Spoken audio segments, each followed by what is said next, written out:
Hi കൂട്ടുകാരെ, കഥ കേൾക്കാൻ റെഡിയാണോ? നമുക്കൊരു ചുണ്ണാമ്പ് കഥ കേട്ടാലോ? ചുണ്ണാമ്പെന്ന് കേൾക്കുമ്പോൾ യക്ഷിയാണ് ഓർമ്മ വരുന്നല്ലേ? എന്നാൽ നമുക്ക് കഥയിലേക്ക് കിടക്കാം. അരമനയിലെ ഉദ്യാനത്തിലിരിക്കുന്ന അക്ബർ ചക്രവർത്തിക്ക് ഒന്ന് മുറുക്കണമെന്ന് തോന്നി. ഒരു ഭൃത്യനോട് മുറുക്കാൻ ഉണ്ടാക്കിക്കൊണ്ടുവരാൻ അദ്ദേഹം ആവശ്യപ്പെട്ടു. നിർഭാഗ്യവശാൽ ഭൃത്യൻ വെറ്റിലെ ചുണ്ണാമ്പ് തേച്ചത് അല്പം അധികമായി. ഫലവോ ചക്രവർത്തിയുടെ തിരുവായ പുള്ളി. പിന്നെ പറയാനുണ്ടോ?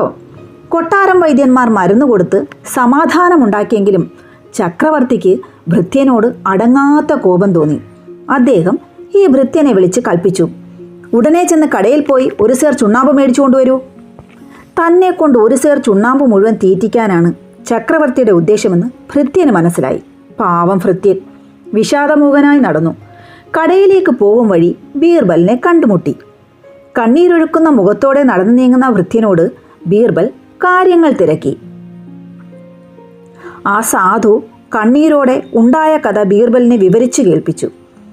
എന്നെ കൊണ്ട് ഒരു സേർ ചുണ്ണാമ്പ് മുഴുവൻ തീറ്റിക്കാനാണ് ചക്രവർത്തിയുടെ പരിപാടി. അങ്ങ് എങ്ങനെയെങ്കിലും എന്നെ രക്ഷിക്കണം. ബീർബൽ ഭൃത്യനെ സമാധാനിപ്പിച്ചുകൊണ്ട് പറഞ്ഞു, ശരി, നീ പോയി 3/4 സേർ വെണ്ണയും 1/4 സേർ ചുണ്ണാമ്പും വാങ്ങി വരിക. ഒരു കാര്യം ശ്രദ്ധിക്കണം, ചുണ്ണാമ്പ് മുകളിൽ തന്നെ വെക്കണം.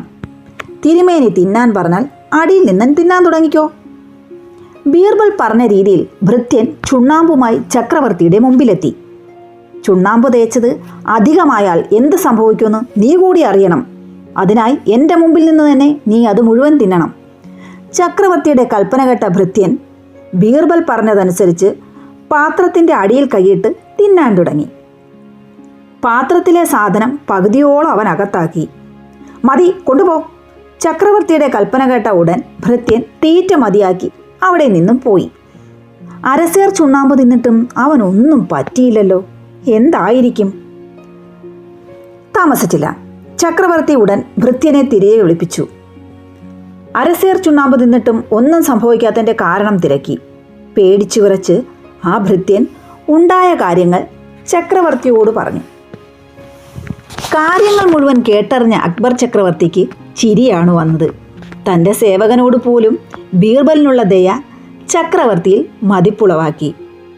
ഭൃത്യനെ അവിടെ നിന്നും പറഞ്ഞയച്ച് തിരിഞ്ഞു നോക്കിയ ചക്രവർത്തി കണ്ടത് ചിരിച്ചുകൊണ്ട് നിൽക്കുന്ന ബീർബലിനെ ആയിരുന്നു. എല്ലാവരും ആ ചിരിയിൽ പങ്കുചേർന്നു. ഇപ്പം മനസ്സിലായോ കഥ എന്താണെന്ന്? എല്ലാവർക്കും ഇഷ്ടമായി. ശരി.